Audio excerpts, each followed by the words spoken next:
waiting until the clock strikes 12 on New Year's so you can magically experience a new year and new you. But the new year, new me concept can actually be kind of harmful because it suggests that there was something wrong with you in the first place.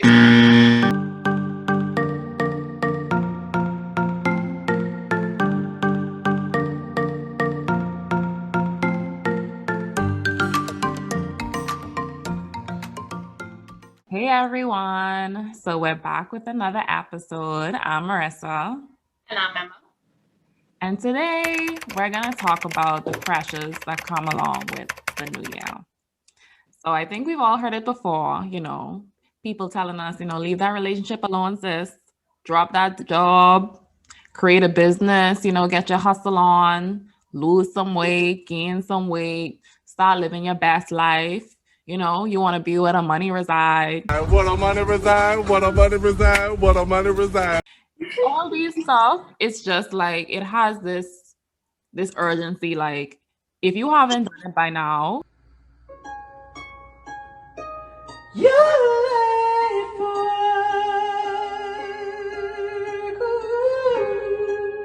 you behind, you slacking. You need to be doing these things. You need to be hitting these marks, these goals, Mm-hmm. And these things, these mantras or whatever you want to call it, often front and center during the new year. And while we know that these messages can be shared on social media and said to others to help motivate us to make good and helpful decisions, they can create a whole lot of pass-or-fail anxiety and overwhelming pressure for us to become instantly new and improved version of ourselves. That whole waiting until the clock strikes 12 on New Year's so you can magically experience a new year and new you. But the new year, new me concept can actually be kind of harmful because it suggests that there was something wrong with you in the first place, and it doesn't acknowledge any of your strengths throughout the year.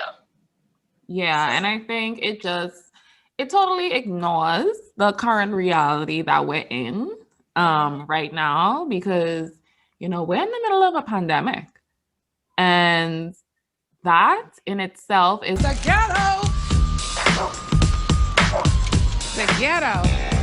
The ghetto. something that for a lot of us, I think for all of us, we never really experienced before. Like, we're living through history and still have to meet up to all these expectations and fulfill these goals that we set for ourselves. And it's kind of challenging to do. So when you decide to, take on these New Year's resolutions or these goals that you want to set for yourself, you have to question, am I putting too much pressure on myself? Are the things that I envision, are they something that I can do right now? Do I have the capacity to really do them the way I want to do them right now?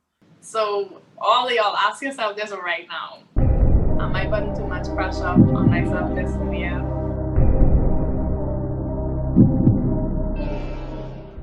For a lot of us, the answer might be And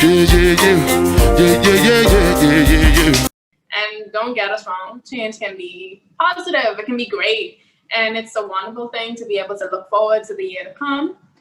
The thing is, we can also be content with where we currently are, and we may even want to enhance our lives, but probably without all of this outside pressure, more with a internal motivation, intrinsic motivation for us to do these things ourselves. And this whole talk actually reminds me of something that a relative of mine says often, and it sounds like the older generation, to thine own self be true. Like, they say that all the time, but I think it's really relevant here because not listening to yourself puts a strain on your mental health, and it can spike anxiety and depression, among other things. And these things are already really common with the pandemic, so it's just something to be mindful of. Yeah, agreed. And I think the key thing as you look to establish what it is that you want for yourself is to kind of just be present, remain present, and try to like tap in with how it is that you're feeling.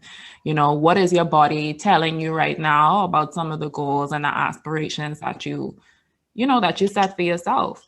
What are the thoughts that come to you right now? Or even the thoughts that come to you when you're laying in bed and you're thinking about these things, you know? Yes, we're in a pandemic, and yes, we have things that we want to do. But at the same time, we have to remember that we are in control of our life, and we could decide what we want to take on and what we feel is too much for our plate.